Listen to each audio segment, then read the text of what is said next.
If you've ever watched a sci-fi movie before, you have probably heard of quantum entanglement by now. But you might not know what it means. Because things at the quantum level are so complicated, it's easier to understand them by using analogies. You pack two balls into separate boxes. If one of the balls plays a sound, the other goes quiet.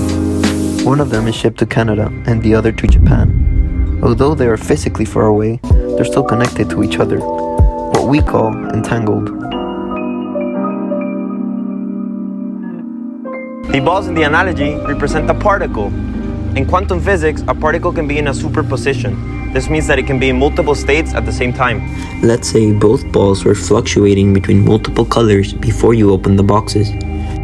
Now, instead of sound, each ball will affect each other's color. You observe your ball in Japan and it's red. And although you haven't seen the particle in Canada, you know that it's also red because of the entanglement. This is also how quantum computers work. Instead of using normal binary, like a classical computer, they can be at both states at the same time, both true and false.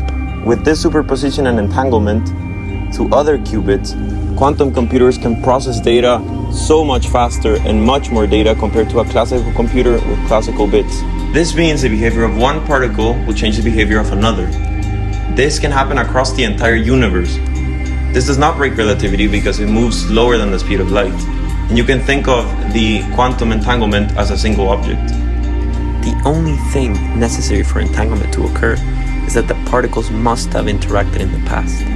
This also means the distance they have traveled away from each other since they last interacted has to do with their speed and how much time has passed.